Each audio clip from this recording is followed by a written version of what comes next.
Meus prezados e queridos irmãos, amigos, distintos alunos, nesse momento eu quero cumprimentar a todos com a graça e a paz de nosso Senhor e Salvador Jesus Cristo. Eu dou graças ao nosso Deus por mais uma oportunidade que Ele me concede de poder voltar para postar comentário de mais uma das nossas lições da CPAD. Hoje nós temos a lição de número 6, de 10 de novembro de 2024. A lição de hoje nos traz como título a promessa de cura divina. Sabemos que Deus, Ele é um Deus todo-poderoso, soberano. Ele é o Deus que operou no passado e Ele opera no presente. Deus curou no passado. Jesus, quando aqui esteve na terra, Ele realizou bastante milagres. Ele, através do Espírito Santo, Ele continua realizando milagres no meio da sua igreja, no meio do seu povo, e Ele é um Deus que não mudou. Portanto, a promessa de cura é uma promessa bíblica, e nós sabemos que Cristo cura sim. Cristo cura sim. Portanto, devemos descansar, não devemos negligenciar os recursos que Deus colocou à nossa disposição, a medicina e tudo aquilo que é produzido pela ciência. Porém, nós sabemos que toda boa dádiva, todo dom perfeito vem de Deus. E a cura divina é algo bíblico e que também a gente não pode deixar de ensinar, apesar de que, infelizmente, o homem, devido ao avanço da ciência e devido a determinada facilidade para adquirir o medicamento, por exemplo, ou quem sabe aqueles que podem, os poucos, um plano de saúde, coisa dessa natureza, eles acabam esquecendo ou negligenciando o Deus como um Deus que cura. E às vezes o homem se afasta de Deus porque, uma vez que com o seu dinheiro ele pode comprar um medicamento, por exemplo, para uma simples dor de cabeça, até um medicamento para uma doença mais grave. Desculpe, minha garganta está bastante irritada. Então, pelo fato dele ter essa condição, os homens acabam, de uma certa forma, se afastando da dependência de Deus. E aquilo que no passado levava muitos a buscar em Deus a cura, a orar com fé, experimentar o milagre de Deus na sua vida, o homem já não faz mais isto hoje. E muitos, infelizmente, por desconhecerem a palavra de Deus e não serem críticos da situação do próprio homem, acaba dizendo que a cura é algo do passado, que Jesus não cura mais. Mas Jesus cura.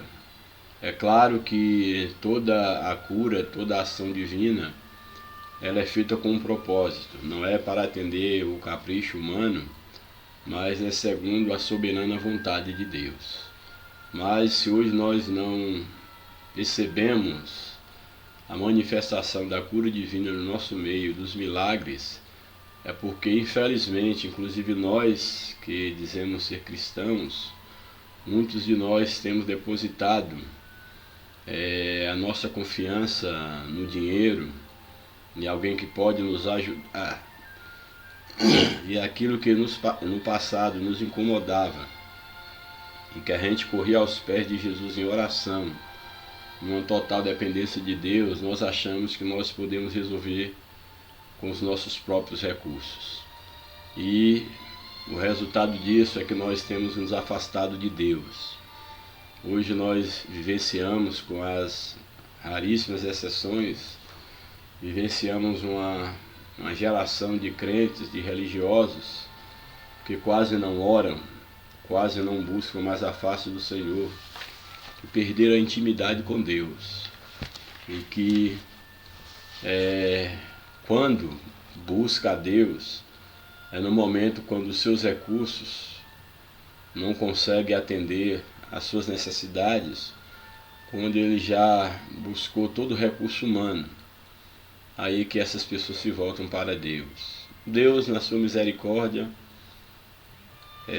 ainda atende essas pessoas, mas muitas delas também não são ouvidas por Deus, não pelo fato de que Deus ele não queira atender, mas porque essas pessoas mesmo, elas já distanciaram tanto de Deus, que elas nem acertam mais o caminho de volta para Deus.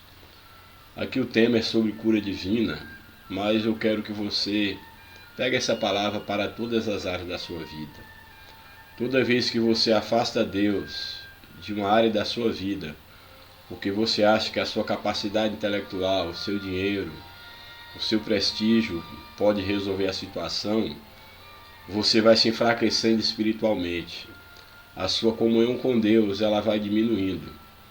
E às vezes quando você precisa voltar para Deus com um coração sincero, quando você precisa que uma fé verdadeira seja gerada no teu coração, você não consegue ter mais um coração arrependido, você não consegue mais se colocar diante de Deus, porque você nem acerta mais o caminho de volta para Deus. Portanto, tenha bastante cuidado.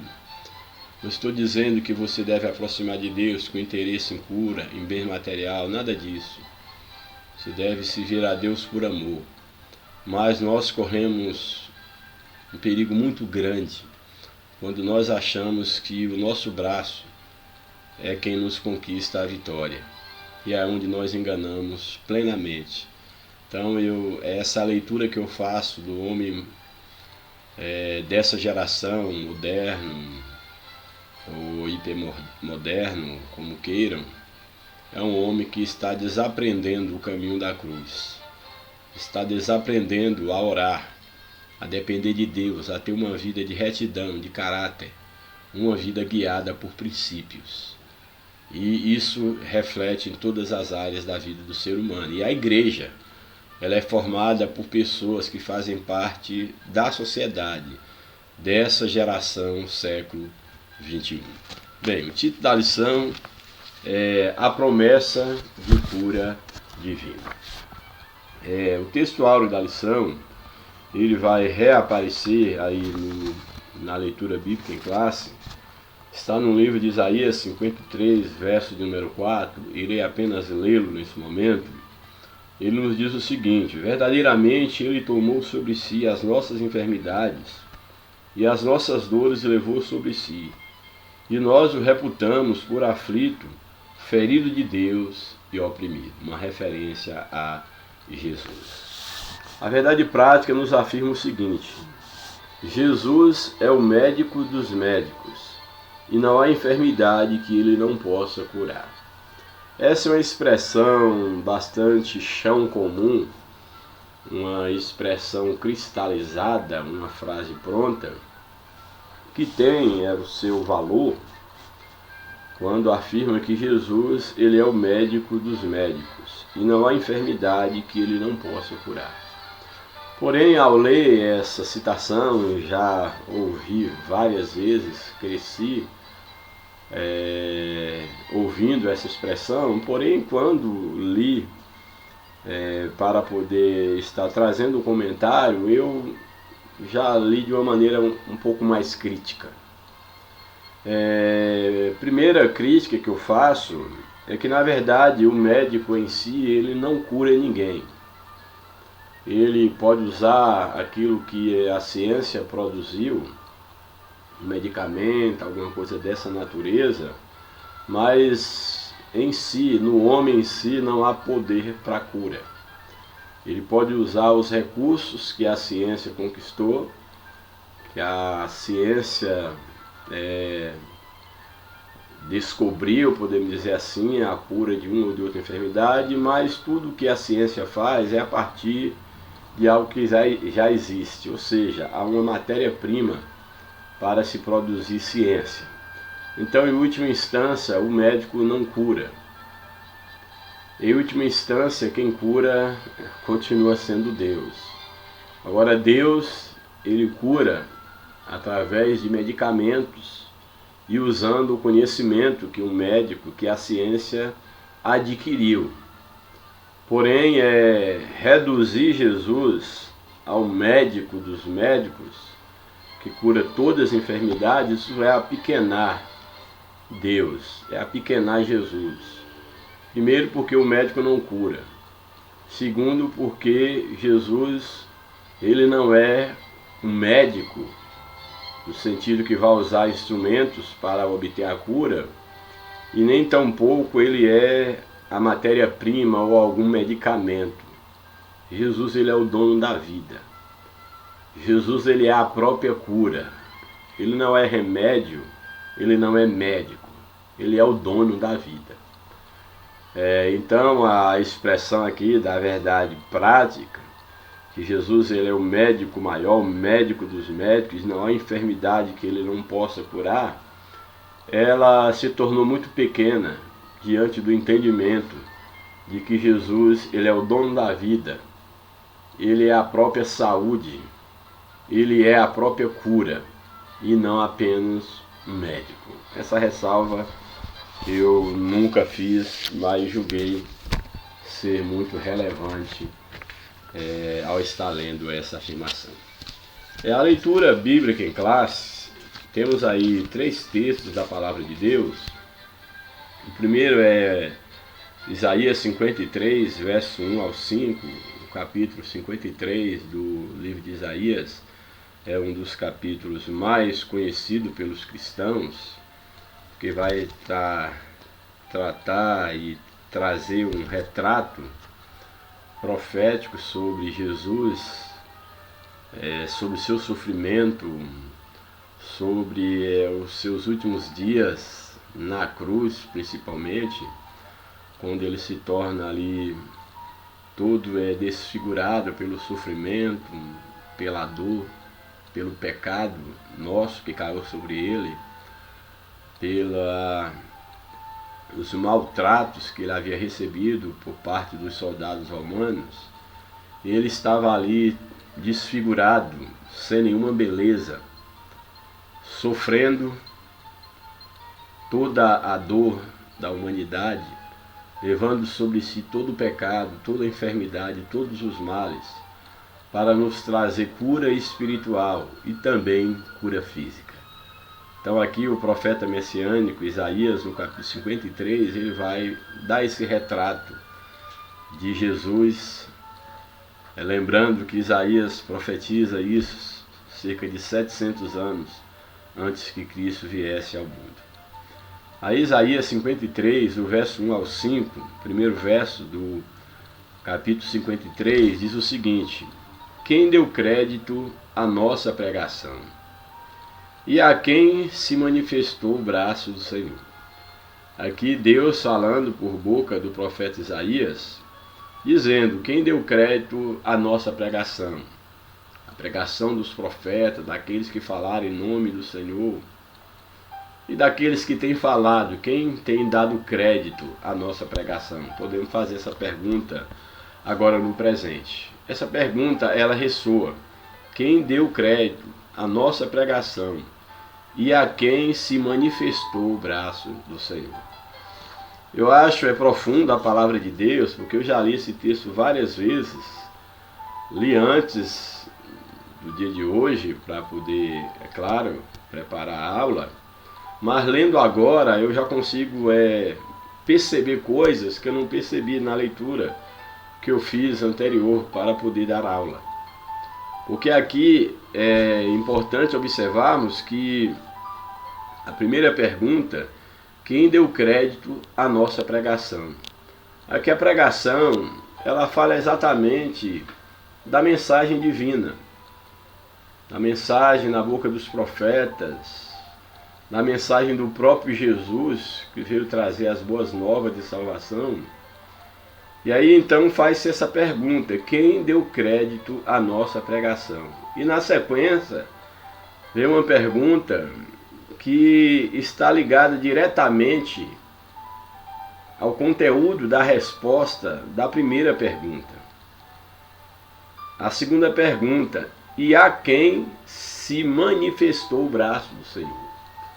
Ou seja, a todos aqueles que dão crédito à palavra de Deus, a todos aqueles que creem que Deus é soberano e que Jesus é o enviado de Deus, esses experimentarão a manifestação do braço do Senhor.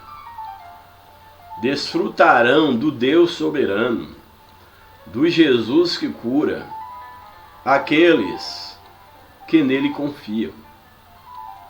Muitas pessoas estão sofrendo no pecado, estão sofrendo na família, enfermidades e outras coisas. Não estou dizendo que o crente não passa por isso, todos nós passamos por isso, e nem sempre passar por uma enfermidade ou sofrer algo na nossa vida material é sinônimo de não ter fé. Não, nem sempre. Isso pode acontecer com qualquer um. Mas uma coisa é certa: aquele que entende a mensagem de Deus, aquele que dá ouvido à pregação, à voz de Deus que ecoa desde o Éden, a esses são manifesto, ou a esses é manifesto, melhor dizendo, o braço do Senhor. Portanto, aqui o profeta, da parte de Deus, ele faz esses dois questionamentos. Quem deu crédito à nossa pregação? E a quem se manifestou o braço do Senhor? Se você de fato quer experimentar o Deus que cura, se você quer experimentar o Deus que faz o impossível, é necessário que você crê que Ele exista. Porque a Bíblia diz que aquele que crê que Deus existe, que Deus é galardoador daqueles que assim procedem. Louvado seja o nome do Senhor. E aí, depois dessas duas perguntas, o profeta ele começa então a trazer o retrato, a imagem desse Senhor profetizado, pregado pelos profetas, desse Senhor ensinado, profetizado pelas Escrituras. No verso 2 diz: porque foi subindo como um renovo perante ele, e como raiz de uma terra seca. Aqui fala exatamente desse renovo perante Deus, como um renovo que vai nascendo, rompendo o solo. Nós vemos aqui essa imagem de Jesus sendo gerado na eternidade e sendo entregue à humanidade como grande presente de Deus para resgate da humanidade perdida. E aí Isaías começa então a trazer esta figura, esta metáfora, porque essa figura é chamada dentro dos estudos literários de comparação, que é uma espécie de metáfora, porém só que aqui com um conectivo, que é a expressão como. Porque foi subindo como um renovo perante ele, Jesus subindo, brotando, e como raiz de uma terra seca. A imagem de um deserto, um renovo nascendo no deserto, uma raiz que vai sendo fincada para gerar esse renovo numa terra seca. Aqui traz a imagem do deserto, aqui desse contexto aqui judaico. E aqui também a imagem do renovo, da raiz numa terra seca, nos remete exatamente ao estado espiritual em que os homens se encontravam. Na sequidão do pecado, mortos espiritualmente, sem nenhuma esperança, afastados de Deus, alvos da ira de Deus. Porém, Jesus ele é gerado na eternidade, enquanto Filho de Deus. Ele é gerado exatamente para que esse renovo e essa raiz ela possa alcançar a humanidade. E aqui está sendo descrito o que Deus estava por fazer no mundo dos homens, algo que já estava planejado na eternidade. Portanto, como raiz em terra seca. E aí já traz a realidade desse renovo, que é Cristo, quando aqui o profeta diz, não tinha parecer e nem formosura. Jesus, quando ele, o Deus encarnado, ele nasce em Belém, ali da Virgem Maria, virgem até Jesus ter nascido. Depois Maria teve filhos, e vários filhos, em relação sexual com José, o seu esposo, porém o nascimento de Jesus foi algo sobrenatural, foi por obra e graça do Espírito Santo. Mas aqui começa a trazer a imagem de Jesus, o Jesus de Nazaré, que era um povoadozinho, uma vila, que de lá não se esperava nada de relevante. E aqui Jesus, o Nazareno, um termo usado pejorativamente para desmerecer a figura de Jesus. É claro que ele era de Nazaré, mas isso era usado como uma forma de desmerecê-lo. Diz o seguinte: ele não tinha parecer nem formosura, era um homem simples, comum, um carpinteiro. E é interessante que aqui fala do nascimento humilde de Jesus, mas aqui é uma projeção maior, não só para o nascimento. Aqui o profeta, se nós formos analisar o contexto imediato desse capítulo 53 de Isaías, o retrato que é passado aqui é mais especificamente um retrato de um Jesus na cruz, porque ele veio exatamente para isso, ele veio para morrer. Ele veio para que no momento ápice, no ápice do seu ministério, ele se tornasse desfigurado por causa das dores, das enfermidades e por causa dos nossos pecados. Então aqui o profeta, ele já tem essa visão e ele diz, não tinha parecer nem formosura.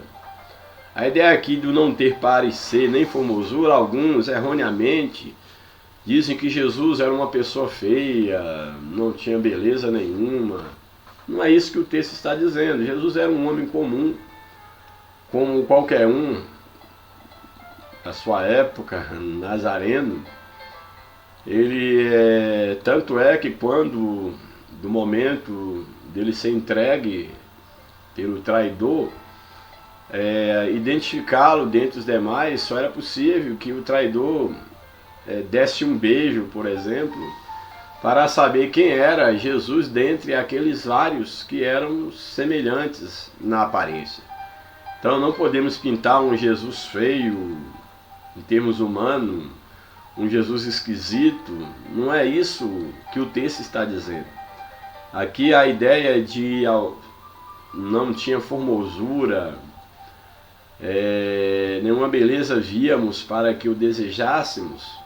Aqui é o retrato de um Jesus na cruz, um Jesus cadavérico, um Jesus desfigurado pelas chicotadas, pela coroa de espinho, perdendo muito sangue, um Jesus cuja vida estava se esvaindo para que nós pudéssemos estar nascendo.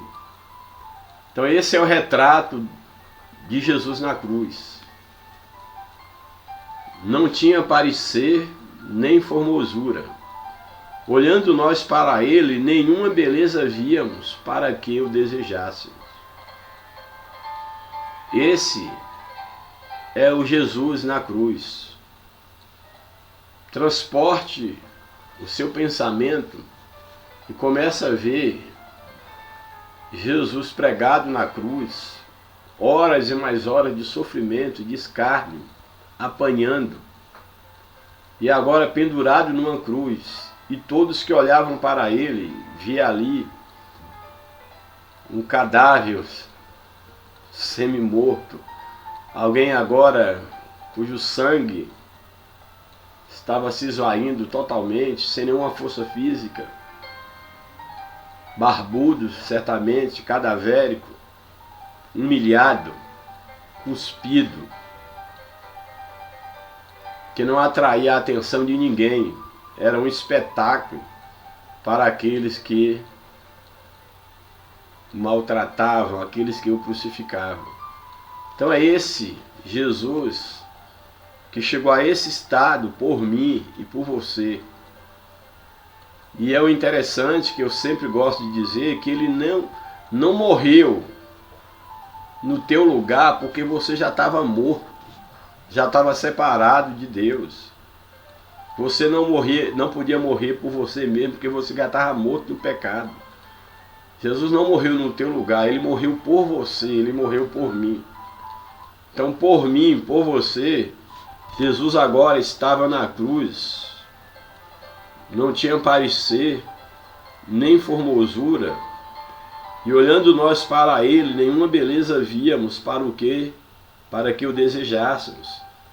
Essa era a reação daqueles que viam Jesus naquele estado de sofrimento. Aí o verso 3 diz: era desprezado e o mais indigno entre os homens. Morrer morte de cruz era para pessoas indignas, pessoas que não mereciam compaixão, não mereciam um pingo de apreço. Era para os piores dos homens. E Jesus, por minha causa, por mim, por você, ele se tornou desprezado, o mais indigno entre os homens, homem de dores. Jesus, durante o seu ministério, foi um homem de dores, sofrimento, foi um trabalhador, certamente, dos 12 aos 30 anos, trabalhando para sustentar a sua família, os seus irmãos, a sua mãe, porque é bem provável que José tenha morrido e ele ficou sendo o chefe da casa. Então Jesus, ele era um homem de dores, mas aqui também aponta para as dores do Calvário. Ele era um homem de dores. Ele foi traspassado por causa das nossas transgressões. Teve os pés e as mãos cravados na cruz do Calvário. Portanto, um homem de dores, experimentado nos trabalhos, e como um de que os homens escondiam o rosto. O próprio Deus, ele virou as costas para Jesus, quando no momento em que ele estava cravado, recebendo ali a punição máxima de Deus sobre si, pelos nossos pecados, o próprio Jesus, ele clama ao Pai porque o havia desamparado. Deus, por não suportar o pecado e os nossos pecados sendo lançados sobre Jesus, Deus vira as costas para Jesus. E aqui o texto coloca que o estado de Jesus, de dor, de sofrimento, o seu estado desfigurado, fazia com que os homens nem quisessem olhar para ele. Era como quem os homens escondiam o rosto. Ele era odiado enquanto já esteve aqui no seu ministério, sem sombra de dúvida. Ele já nasceu sendo perseguido, Herodes tentando matá-lo, no seu ministério a mesma coisa, e na cruz era o ápice do seu sofrimento e do desprezo. Ninguém queria olhar para aquele monstro, para aquele homem cadavérico pregado numa cruz. Então os homens viravam o rosto, era desprezado, e não fizemos dele caso algum.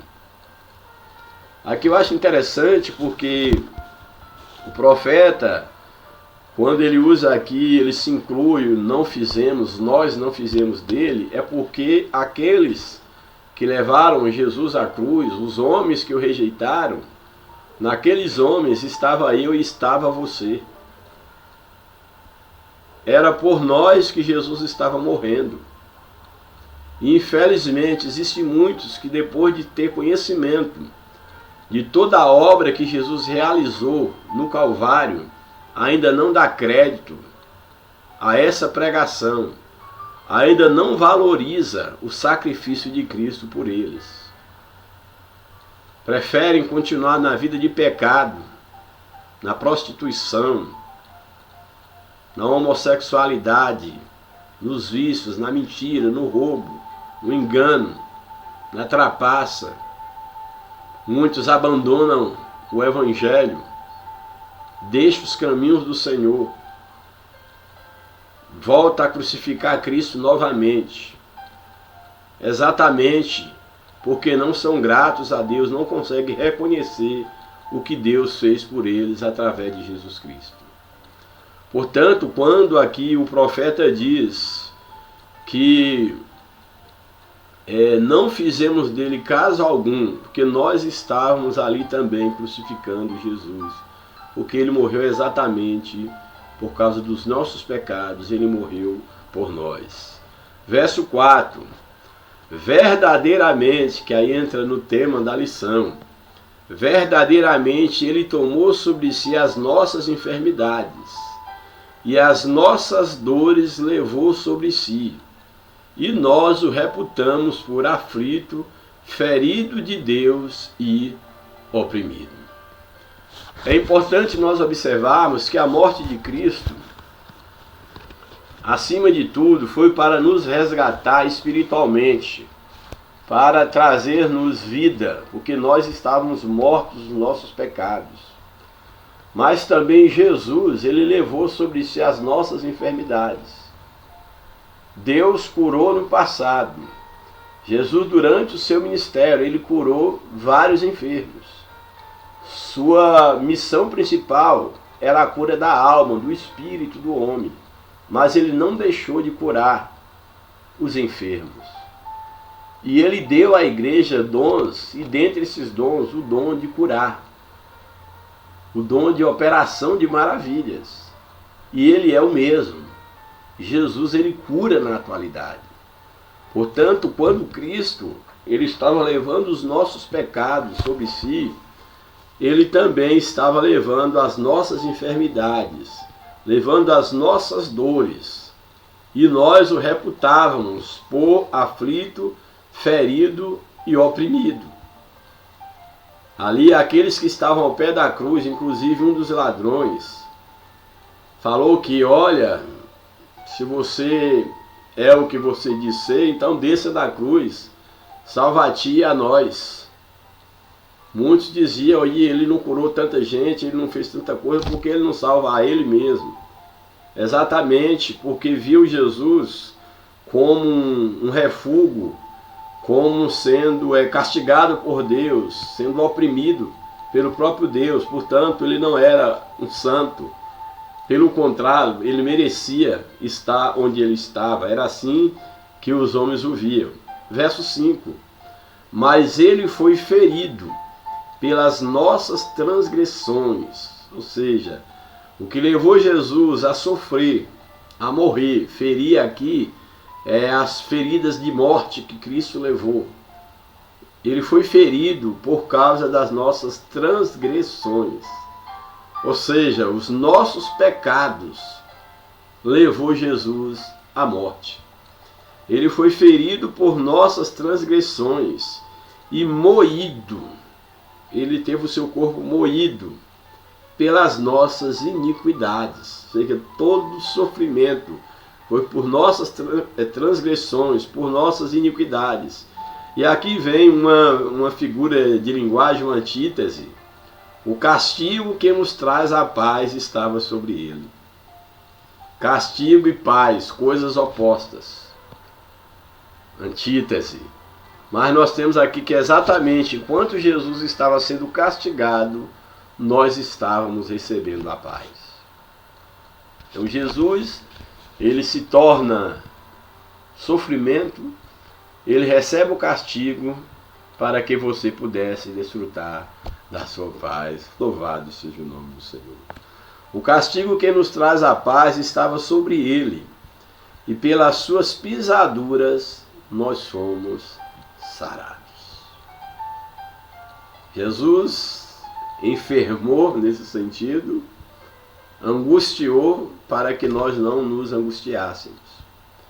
Ele sofreu para que nós não sofrêssemos. Ele enfrentou a amargura, ele enfrentou o castigo, a guerra dos homens e das trevas, para que nós desfrutássemos a paz de Deus. Valorize o sacrifício de Cristo. Portanto, com base nesse texto, nós vemos que Cristo, ele trouxe cura espiritual, mas ele também trouxe e traz cura física. Louvado seja o nome do Senhor. Agora é um texto de Mateus, do Evangelho de Mateus, capítulo 8, verso 14 ao 17, que já vai trazer exemplo de Jesus curando, o ministério de Jesus também sendo realizado, o ministério da cura.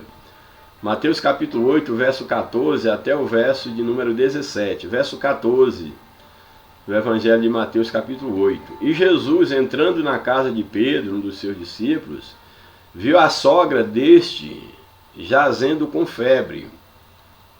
E lembra aqui que não tinha um medicamento que a gente tem hoje, toma ali um dipirona, algum remédio para febre, não.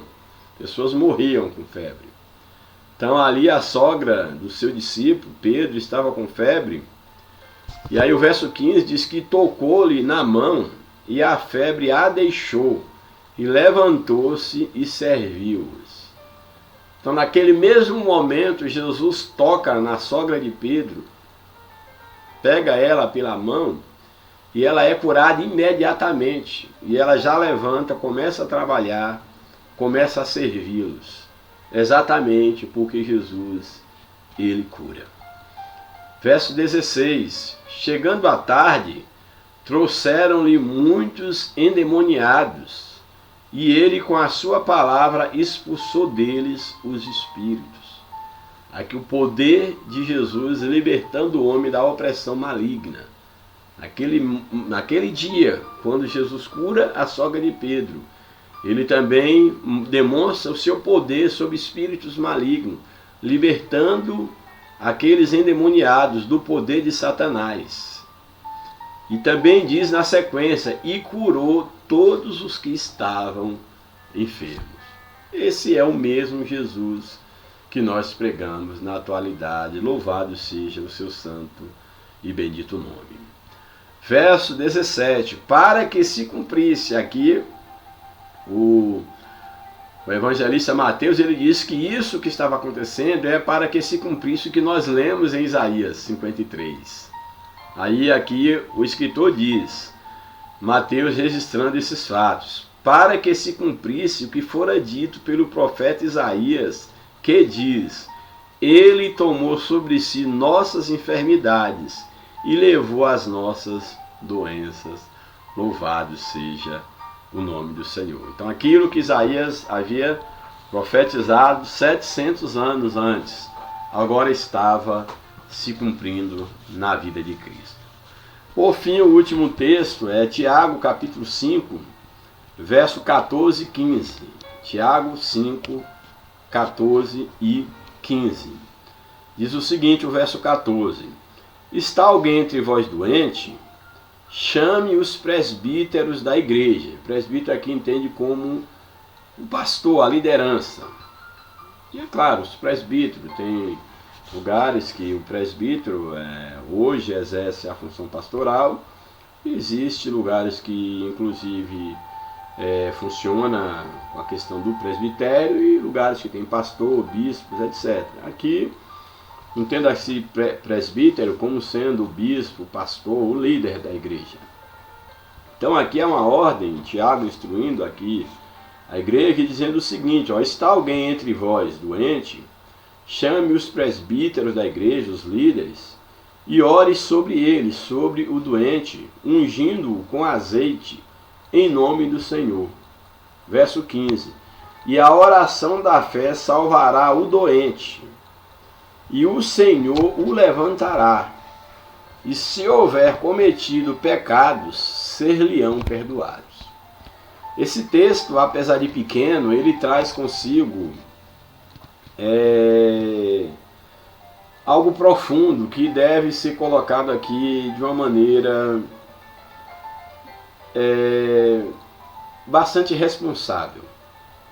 Porque o texto está dizendo sobre a cura, fala, estando alguém doente, chame o presbítero da igreja para que ore por essa pessoa, e aí traz a primeira informação, primeiro fala da oração, ore, vai chamar o presbítero para orar, e aí diz que ore por essa pessoa, ungindo-a com azeite em nome do Senhor. Então aqui orar pelos enfermos é algo bíblico, e aqui também fala da unção com o azeite em nome do Senhor Jesus. E aqui eu quero fazer uma observação, que a unção na Bíblia, no Antigo Testamento, por exemplo, a unção era algo bastante específico para ungir alguém como um profeta, um sacerdote, um rei, usava-se o óleo. E no Novo Testamento nós vimos aqui essa ordem para orar pelo enfermo e ungir com azeite ou com óleo, fazendo isso em nome do Senhor. E a oração da fé é quem salvará o doente. A oração da fé salvará o doente e o Senhor o levantará. Primeiro momento, eu quero fazer aqui uma observação em relação ao ato que se banalizou da unção, de sair ungindo tudo e todos. É claro que a gente tem que respeitar cada prática, mas o meu compromisso aqui é com a palavra de Deus. Tanto no Antigo quanto no Novo Testamento, a unção era algo muito sério. E nesse caso aqui, especificamente falando, fala sobre alguém estando enfermo, um caso bem pontual, que deva chamar a liderança da igreja para que ore por essa pessoa e que com azeite, que é uma representação simbólica, o azeite, dentre os vários símbolos, traz o símbolo do Espírito Santo, então o azeite é algo simbólico, e vai ungir esse enfermo com o azeite, e isso em nome do Senhor. E o que a gente tem percebido é que tem havido uma banalização da unção. Pessoas que já andam com um vidro, um potezinho de azeite no bolso, ou até que há igrejas que vendem, ou lojas especializadas que vendem, e as pessoas pegam esse azeite e saem ungindo, unge carro, unge bicicleta. Acho que nem bicicleta unge mais, que hoje ninguém quer mais bicicleta. Quer dizer, a maioria daqueles que se acham que as bênçãos de Deus é para essa vida, mas unge casa, unge carro, motor de carro, sai fazendo filas e mais filas para ungir todo mundo que vê ali, não importa a intenção, o que motiva alguém a estar ali à frente. Eu confesso para vocês que eu tenho uma resistência muito grande a tudo isso. Tudo aquilo que não tem base bíblica, eu tenho resistência. Porque do pouco que eu conheço de Bíblia, estudo a Bíblia desde os meus 15 anos de idade, se tratando especificamente dessa posição em que envolve a liderança da igreja, a oração, eu vejo a Bíblia falando sobre a unção para alguém que esteja enfermo e que pede a oração, e aí a liderança vai especificamente orar por essa pessoa e ali ungir em nome do Senhor. Eu vejo restritamente isso na Bíblia. Eu não vejo outros textos da Bíblia dizendo que deve estar ungindo tudo e todos, seja por quaisquer que forem os interesses dessas pessoas. Ungir para arrumar um casamento, um emprego, para prosperar, ou seja lá o que for, como uma espécie de um amuleto. Ou andar com um vidro de óleo aí derramando, né, mas nem ungindo, dando banho nas pessoas. Eu não vejo base bíblica para isso, não vejo. E aqui o texto diz que essa unção seria em nome do Senhor, e quem levantaria o enfermo seria a oração da fé. E entenda-se, não a fé na oração, porque a oração em si ela não é um fim. Quando a Bíblia fala a oração da fé salvará o doente, não é que a oração em si é o fim, mas é a quem você ora, é a quem você invoca. Então, em última instância, quem salvará o doente é o poder de Cristo, é o poder do Espírito Santo, é o próprio Deus. Quando você ora com fé, a quem? A Deus, que tem o poder sobre a vida, que tem o poder sobre as enfermidades. Portanto, a oração da fé, ou seja, o Deus a quem o presbítero orar e ungir com óleo, simbolizando essa marca da unção, o Deus que ouve a oração é quem salvará o doente e o levantará. Não é o óleo em si, o óleo não tem poder para curar ninguém. O pastor não tem poder para curar ninguém, como o óleo não tem. Mas quem salva o doente, quem cura o doente, é o próprio Cristo, é o próprio poder de Deus. E diz mais que a oração da fé, ou seja, o Deus, o Senhor, o levantará. Então a oração da fé em Deus salvará o doente e o Senhor, Jesus, o levantará. É Deus que levanta. E se houver cometido pecados, ser-lhe-ão perdoados. É claro que aqui a ideia não quer dizer, como muitos pegam aqui, que o pastor tem poder para perdoar pecado, ou o padre. Ninguém tem poder para perdoar pecado. O único que perdoa pecado é Deus. É Cristo Jesus que veio para perdoar pecado. Ele é o Cordeiro de Deus que tira o pecado do mundo. Então a ideia aqui de a cura é divina e o perdão dos pecados é uma obra divina. Então não é o pastor quem perdoa. Quem perdoa aqui é Jesus, é o único que pode perdoar. E também aqui subentende, quando o texto diz, se houver cometido algum pecado, ser-lhe-á perdoado, se a pessoa confessa o seu pecado e deixa. Porque a Bíblia diz que aquele que confessa e deixa alcançará a misericórdia. Não é que eu vou sair orando, todo mundo que orar, Jesus vai curar, vai perdoar o pecado, sendo que essa pessoa, primeiro, sendo que não está no propósito de Deus a cura, sendo que essa pessoa não confesse e assuma a condição, o compromisso de abandonar o pecado que está perdoado. Porque a luz da Bíblia só alcança o perdão aquele que confessa e abandona a vida de pecado.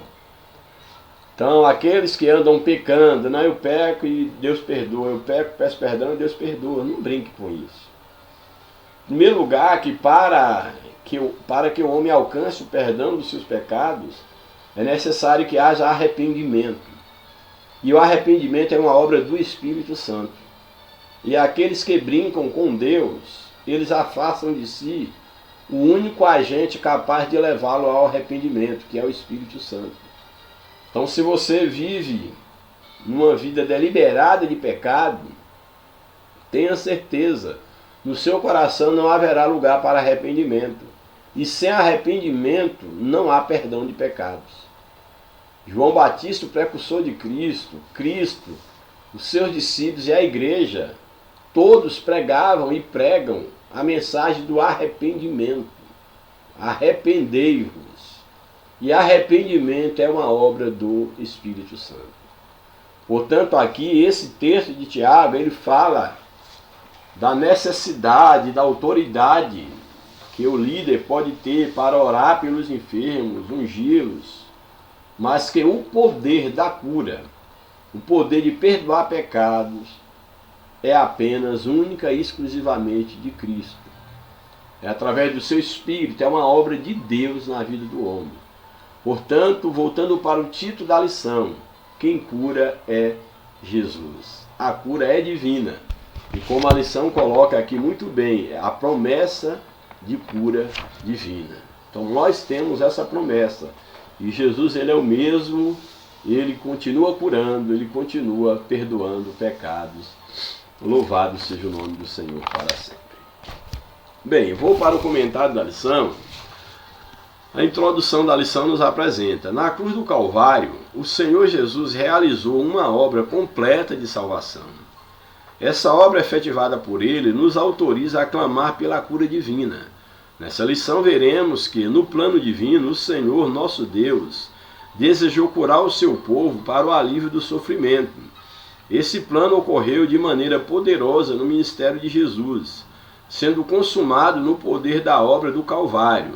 Jesus Cristo cura, sim, louvado seja o nome de Jesus para sempre. Aí o primeiro tópico da lição, a promessa bíblica da cura divina. Primeiro subtópico, a profecia messiânica de Isaías 53, que nós lemos. A profecia bíblica de Isaías 53 apresenta o Senhor Jesus como o Messias, o Cristo de Deus, que foi pregado na cruz do Calvário para a nossa redenção. Dessa forma, a obra do Calvário foi operada de maneira completa, perfeita e plena, de modo que, além de ser redimido e liberto do império do pecado, o salvo também recebe cura das doenças, por causa da obra do Calvário. Louvado seja o nome do Senhor. Sim, o nosso Senhor Jesus sofreu em nosso lugar tanto sofrimento físico quanto espiritual. Sofreu por nós, não vou dizer nem nosso lugar, sofreu por nós. O nosso sofrimento físico e espiritual. E por isso a obra de salvação é completa. Além disso, o evangelista confirma o cumprimento da profecia de Isaías no ministério de Jesus, como nós lemos. Por isso podemos afirmar que Jesus salva e cura. Subtópico 2. O cumprimento profético no ministério de Jesus. O texto bíblico de Mateus 8, 14 a 17, que nós lemos, apresenta o Senhor Jesus curando a sogra de Pedro. Em seguida, ele recebe endemoniados e enfermos, expulsando os demônios de quem estava escravizado pelos espíritos imundos e curando os enfermos que se encontravam diante dele. O evangelista Mateus se referiu a esse episódio da seguinte forma: para que se cumprisse o que fora dito pelo profeta Isaías, que diz: ele tomou sobre si as nossas enfermidades e levou as nossas doenças, como também já falei. Esse relato mostra que o plano de salvação de Deus levava em conta também a cura divina dos enfermos. Então, como crédito o que nós obtemos da salvação, como consequência da cura espiritual, há também a cura física. O Senhor Jesus, ele sim, ele curou e continua curando no presente. Terceiro subtópico, os ministros são chamados a orar e ungir os enfermos. Ao longo do Novo Testamento, os apóstolos, os demais líderes da igreja primitiva, criam no poder curador do Senhor Jesus, de modo que o povo de Deus esperava receber a cura por meio da oração, acompanhada de unção com azeite por parte do ministro da igreja, e se fosse o caso também acompanhado de confissão de pecados, que é a ideia que eu já falei de Tiago, que nós lemos. Assim, cabe como responsabilidade dos ministros de Deus ungir os enfermos com azeite e orar com fé por eles. Quantos testemunhos mostram que o Senhor Jesus ainda cura, pois se trata de uma obra consumada no Calvário, sem sombra de dúvida. Louvado seja o nome de Jesus para sempre. Tópico 2 da lição: origem e consequência das doenças no mundo. Primeiro subtópico: a origem das doenças no Éden. A origem das doenças e suas trágicas consequências remontam ao ato da desobediência de nossos primeiros pais, conforme o relato de Gênesis 3, que era o relato do pecado. Vai relatar: o homem pecou, aí entrou o pecado, e o pecado veio a morte. E a morte, é claro, um dos caminhos para a morte, exatamente as enfermidades. O pecado do ser humano fez com que as enfermidades surgissem, acompanhando de dor, sofrimento e morte. Por isso, conforme apresentamos no primeiro tópico, a doutrina bíblica da cura divina tem como base a obra do Calvário, pois, de acordo com a Bíblia, a verdadeira causa do advento das doenças é o pecado. A causa da doença no mundo é o pecado. Quem está doente está em pecado? Não necessariamente, mas a enfermidade entra no mundo por causa do pecado. Porque somos pecadores, nos tornamos pessoas que sujeitas à enfermidade, sujeitas à morte, exatamente por causa do pecado. Então, em última instância, as enfermidades, elas entraram no mundo como consequência do pecado. Subtópico 2. A consequência do advento da doença. O pecado corrompeu todas as áreas da natureza humana. Assim, uma das principais consequências do pecado, bem como do advento das doenças, foi a diminuição do tempo de vida do ser humano. Isso, com certeza. O pecado diminuiu o tempo de vida. Metusalém viveu 969 anos. Hoje, uma pessoa, segundo os Salmos, quem viver 70 já viveu muito, e depois disso é só canseira. Claro que existem pessoas hoje que estão vivendo aí até 100, 120 anos, mas não passa disso. São poucos que conseguem, e dessa geração atual, dificilmente alguém alcançará essa idade. Então, de fato, das consequências do pecado e das doenças é exatamente a diminuição da idade, da existência do homem aqui na Terra. Então isso aqui é bem interessante. Assim, uma das principais consequências do pecado, bem como do advento das doenças, foi a diminuição do tempo de vida do ser humano. A Bíblia revela que Adão viveu 930 anos. Adão viveu 930, Metusalém ainda viveu mais do que ele. Adão viveu 930 anos, Sete viveu 912, Enos 905. A idade de outros importantes personagens bíblicos foi com o tempo diminuindo, sem sombra de dúvida, foi diminuindo. Aí que agora o comentarista ele traz um dado que eu achei assim, no mínimo eu achei uma falta de honestidade, não sei se proposital, mas intelectual, quando ele traz aqui uma informação em relação à era pós-diluviana, porque ele vem traçando a era de Adão, a idade diminuindo, e aí ele vai e cita: ao anunciar o dilúvio para Noé, Deus demarcou o limite da vida humana aos 120 anos. A Bíblia fala sobre o fato dos 120 anos, mas eu não creio que seja que haja uma total honestidade intelectual dizer que esse texto bíblico está dizendo que a idade do homem, o homem só viveria até 120 anos. Como a lição aqui, o comentarista, ele coloca, e já vi muitos teólogos, muitos pastores afirmando que Deus delimitou a idade do homem para 120 anos, mas na verdade não é bem isso que a Bíblia está dizendo. Então aqui o comentarista ele coloca que ao anunciar o dilúvio para Noé, Deus demarcou o limite da vida humana aos 120 anos, e aí cita Gênesis 6, 3 e 13. Vamos ver o que está lá em Gênesis 6, 3 e 13.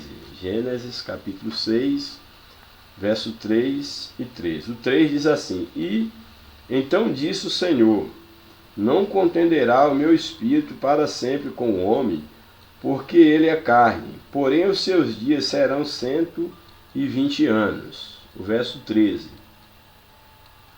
Então disse Deus a Noé: o fim de toda a carne é vinda perante a minha face, porque a terra está cheia de violência, e eis que os desfarei com a terra.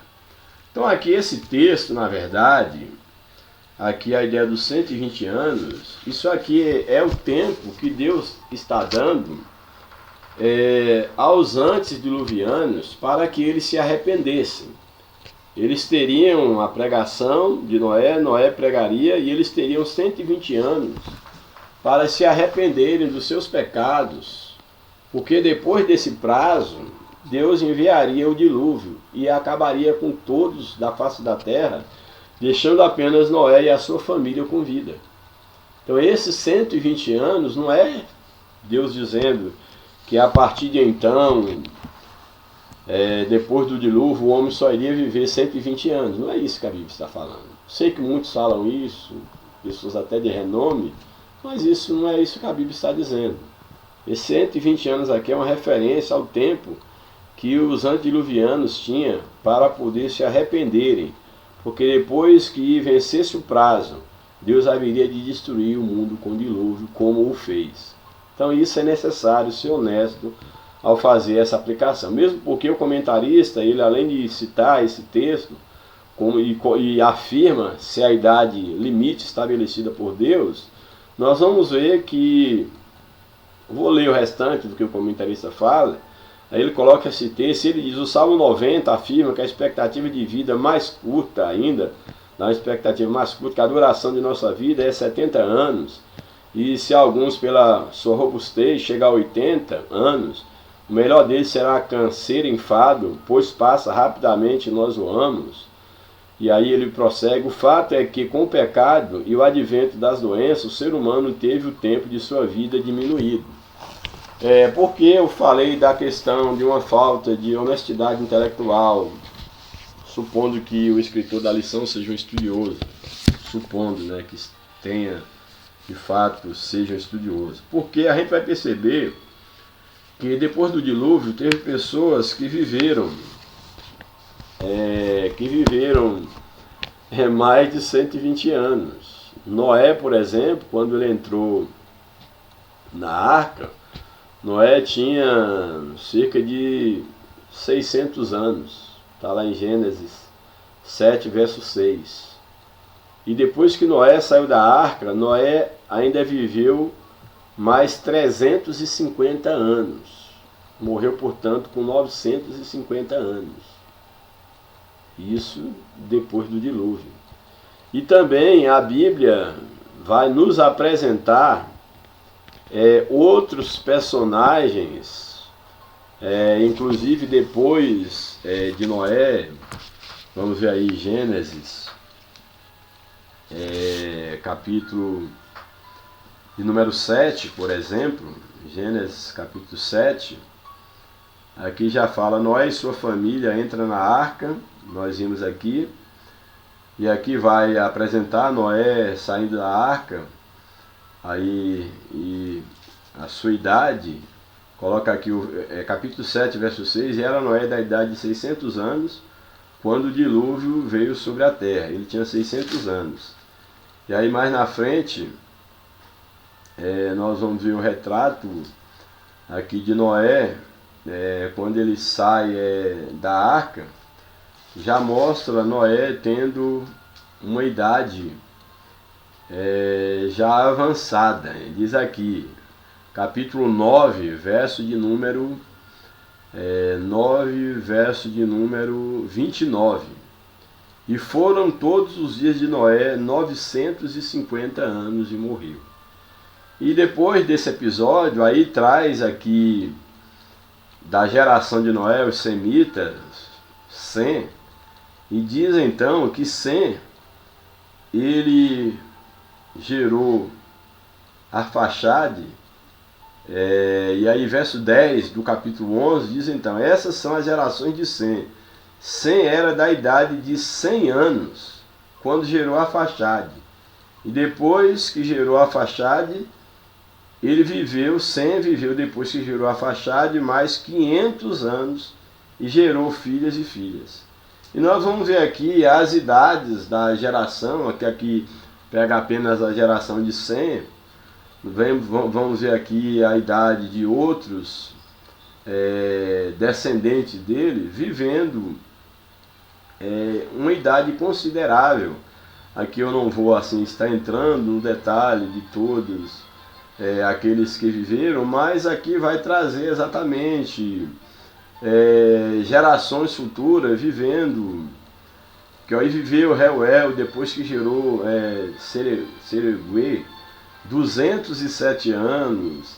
Aí vai ter várias gerações aqui, pessoas vivendo idades maiores do que 120 anos. Então a gente não pode dizer que Deus delimitou que a partir de então o homem só iria viver 120 anos, porque isso não é verdade. E é claro que aqui o texto que o salmista fala, já o salmista, no momento aqui bem posterior, ele vai falar da questão dos dias do homem, 70 anos, 80, já canseiro, e isso tornou uma realidade. Mas sabemos que hoje nós já temos mecanismos, existem pessoas que já estão vivendo um pouquinho mais. Isso vai depender da questão alimentar, educação alimentar, dos recursos, acesso a uma questão da prevenção das doenças, cuidado com o corpo, etc, etc. Então a gente não pode... É claro que, assim, em linhas gerais, o comentarista ele não está errado ao afirmar que uma das consequências da doença foi a diminuição da idade, sem sombra de dúvida. Se Metusalém viveu em 969, hoje, um ser humano de hoje, talvez o que viva mais, viva aí os 120, 130, eu creio que tenha alguém mais de 130. Tem alguns vídeos que a gente vê na internet de alguém com 140 anos, mas não se vive mais como vivia antigamente. E também a contagem daquele tempo a gente não sabe como era a contagem, mas o certo é que não se vive mais. O pecado diminuiu a vida na terra, a existência do homem, sem sombra de dúvida. Isso é uma consequência direta do pecado. Mas estabelecer uma data que era uma referência ao dilúvio, colocando como sendo uma data limite para a existência humana, isso aí é, na minha concepção, não na minha, mas à luz do que eu vejo na Bíblia, no mínimo uma falta de honestidade intelectual. Subtópico 3. Proliferação de doenças é uma outra consequência do pecado. Ao longo da história humana, presenciamos a proliferação de diversas doenças. Basicamente, podemos classificá-las em duas ordens de doenças. Existem as doenças físicas e as doenças mentais. De ordem física, nós temos doenças como doença cardíaca, diabetes, o câncer, dentre outras, que ceifam muitas vidas, a gente sabe disso. E de ordem mental, nós temos Alzheimer, tem a depressão, que leva muitos ao suicídio, tem aí os diversos transtornos de ansiedade, etc., a demência, são doenças ligadas à questão mental. Essas e outras doenças afetam muitos de nossos irmãos em Cristo, pois os crentes não estão imunes a elas. Infelizmente, muitos incautos, e aqui é bom fazer essa observação, Jesus cura sim, mas o crente também fica enfermo. Ele cura os crentes, cura aqueles que creem nele pela fé, se voltam para ele, mas se cura os crentes é porque os crentes também adoecem e morrem também. Então aqui é interessante aqui observar que quando fala aqui que as enfermidades têm ceifado muitas vidas, inclusive cristãos. E aqui faz uma observação que eu achei, o comentarista foi muito feliz na sua afirmação. Infelizmente, muitos incautos são ludibriados com falsas promessas de curas e por isso não procuram ajuda médica. Quantos aí não, pastor, missionário, profeta, falou que eu vou ser curado, então eu não vou procurar médico. E vai e morre. Existem muitas pessoas que morrem por ignorância. Porque na verdade Jesus cura sim, mas se for da vontade dele. Se houver um propósito na cura. Se não houver um propósito, Jesus não vai te curar. Ou ele pode te curar através da medicina, de um medicamento, ou tu não vai ser curado. Mas o certo é que não podemos ser ignorantes nesse sentido. Então há muitos que são ignorantes, são enganados por falsas promessas de cura, não procura ajuda médica, que o comentarista coloca, não procura ajuda médica, o que poderia ser tratado acaba se agravando e a pessoa morrendo, por ignorância. É importante pontuar que a palavra de Deus ensina que o nosso corpo ainda não foi plenamente redimido. Nós temos um corpo mortal, temos que cuidar desse corpo, cuidar com a saúde alimentar, saúde física, mental. Temos que cuidar, ir ao médico, fazer um check-up aí, quem sabe de pelo menos uma vez por ano, recomendado é de pelo menos de 6 em 6 meses, mas pelo menos uma vez por ano, fazer um check-up. A gente ainda está num corpo mortal, não fomos redimidos completamente no nosso corpo. Temos a redenção do nosso espírito, e a nossa alma está aí na fila, na batalha aí, sendo redimida. Por isso não é incompatível orar por curar e também, ao mesmo tempo, buscar auxílio dos médicos, seja para confirmar a cura ou não, ou para ser tratado. Então é necessário isso, e nada tem a ver com falta de fé, mas com o zelo de quem é templo do Espírito Santo. Cuidar do seu corpo, orar com fé, procurar o médico para ver se não é duvidar de Deus, mas para comprovar a cura. Tem tanta gente aí que diz que foi curado, Jesus me curou, e aí testemunha na igreja, não vai 1 ano ou 2 meses, está morrendo. Que Jesus é esse? Se Jesus cura, cura mesmo. Se Jesus cura, você pode procurar o médico para testemunhar. Não é porque você duvida, mas para que a própria ciência comprove que Deus é um Deus que cura. Deus precisa que alguém comprove? Não. Não. Mas você tem que saber, irmão, então quando eu receber uma cura eu tenho que procurar o médico para confirmar? Não estou dizendo isso. Mas também não estou dizendo que você procurar um médico para poder ver se você está com uma doença, e até mesmo, quem sabe, você vai procurar o médico e você já tem orado e chega lá, não tem nada. E você fica, de fato, o crédito realmente é todo de Deus, foi Jesus que curou, não foi um remédio, uma garrafada que alguém me deu. Você vai dar o crédito a quem é o crédito. Então não há nada de errado em relação a isso, não há nada, absolutamente nada de errado. Bem, por fim nós temos o último tópico da lição. Jesus Cristo cura sim. A cura divina faz parte do plano de Deus. Desde Êxodo 15, podemos perceber Deus se revelando com poder curador. Quando Deus fala exatamente que se o povo obedecesse a Ele, todas aquelas doenças que veio sobre os egípcios não aconteceria sobre o seu povo. Êxodo 15, verso de número 26. Êxodo 15, verso 26 diz o seguinte, Êxodo 15, 26. E disse, se ouvires atento a voz do Senhor teu Deus, e fizeres o que é reto diante dos seus olhos, e inclinares os teus ouvidos aos seus mandamentos, e guardares todos os seus estatutos, nenhuma das enfermidades, daquelas pragas, das enfermidades que veio, nenhuma das enfermidades porei sobre ti, que pus sobre o Egito, porque eu sou o Senhor que te sara. Deus se revelando como o Senhor que cura, o Senhor que sara. Então temos aqui uma promessa do Senhor que sara. Então a declaração é essa, eu sou o Senhor que te sara. Deixa patente o plano de Deus em curar pessoas, trazer alívio em doenças e enfermidades e sofrimentos. Esse plano divino fica bem claro no ministério de Jesus, que depois de curar pessoas, teve grande compaixão delas. Jesus exerceu o ministério da cura. Subtópico 2, Jesus cura. O mesmo Senhor Jesus que curou nos evangelhos é o mesmo que cura hoje. Ele tem o poder curador, ele é a própria saúde. Nosso Senhor é o mesmo ontem, hoje e eternamente. Eu não tenho dúvida disso. O Jesus que curou a mulher do fluxo de sangue, cura hoje. O Jesus que curou o cego de Jericó, cura sim. O Jesus que levantou a filha de Jairo, levanta qualquer ser humano da sua enfermidade. O poder de Jesus, por intermédio do Espírito Santo, está presente na vida da Igreja de Cristo para curar toda e qualquer enfermidade segundo a vontade de Deus, que é o que a Bíblia nos ensina. Por fim, o último subtópico.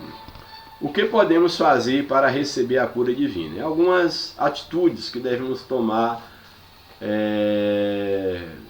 para receber a cura divina. Aqui fazer não é no sentido que nós vamos fazer por merecer. Qual deve ser a nossa atitude, sabendo que Jesus cura? Seria o mais correto. Há alguns princípios bíblicos que devem acompanhar a vida de quem deseja experimentar a cura divina. Na palavra de Deus vemos que é preciso. O que é preciso? A Bíblia apresenta. É preciso crer que Jesus cura. Sem fé é impossível agradar a Deus. Então, o primeiro requisito é crer. Crer que Jesus cura. Então é preciso crer que Jesus pode curar.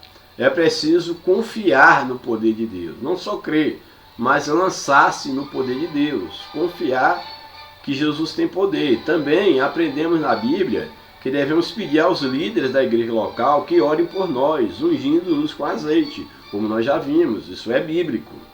Não deixemos de perseverar na fé e em oração, que é bíblico.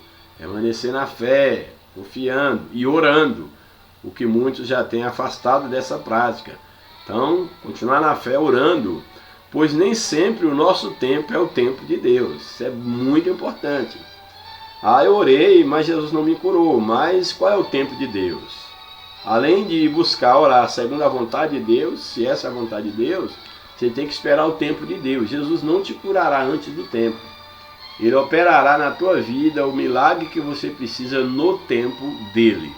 Portanto, temos que permanecer perseverantes em oração. Finalmente, não deixe de procurar auxílio médico. Quer para tratamento, quer para confirmar uma cura recebida, uma cura divina recebida, pois quer usando e abençoando os médicos, quer curando de maneira sobrenatural, Cristo cura sim. Louvado seja o nome do Senhor. Por fim, a conclusão. Nessa lição, estudamos que a obra de Cristo no Calvário nos garante a salvação e cura divina. Pelo nome de Jesus, podemos orar uns pelos outros para que haja experiência de cura divina. O nosso Senhor não mudou. Ele continuou o mesmo, por isso devemos nos dirigir a Ele com humildade e fé perseverante, confiando que Ele é poderoso para sarar as enfermidades do seu povo. Jesus Cristo cura sim. Louvado seja o nome do Senhor. Portanto, essa é a lição, a promessa da cura divina. E nesse momento eu quero orar por você, você que está enfermo, que você crê no poder de Cristo para curar. Se você puder, feche os teus olhos, ou se não puder fechar os olhos, mas coloque diante de Deus, que eu estarei orando por você, e segundo a vontade de Deus, o Senhor pode te curar nesse momento. Senhor Jesus, eu te agradeço pela oportunidade de poder estar aqui, Senhor, para falar da Tua palavra. Eu te agradeço, Senhor, porque a Tua palavra nos ensina que Tu morrestes para perdão dos nossos pecados, Jesus querido, mas Tu também levaste sobre si as nossas enfermidades. Jesus, nesse momento eu apresento o Teu servo, a Tua serva, o Teu filho, essa pessoa que mesmo ainda não tenha tido um encontro contigo, mas que nesse momento está ouvindo essa mensagem. Senhor Jesus, eu te peço nessa hora, Senhor, Tu conheces o coração de cada um. Eu te peço nesse momento, ó Pai, em nome de Jesus. Senhor, Tu sabes a dor que essa pessoa está enfrentando, a dificuldade, a enfermidade, Senhor. Nesta hora eu te peço, Jesus querido, segundo a Tua vontade, Tu tens poder, Jesus, de repreender todo o mal, de repreender toda a enfermidade nesse momento.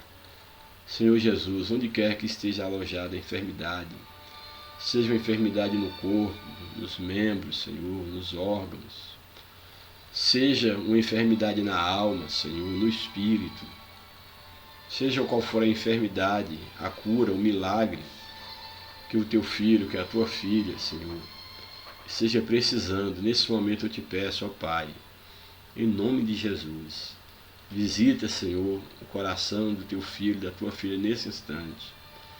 Que nesse momento, segundo a tua vontade e no poder que há no teu nome, Jesus querido, que toda enfermidade seja agora desfeita no poder do nome de Jesus. Senhor, se for uma cura interior, uma cura na alma, um descanso na alma, uma paz de espírito, a cura da ansiedade, Senhor, do medo, de um transtorno mental, um transtorno de ansiedade, seja qual for, a depressão, seja qual for a enfermidade.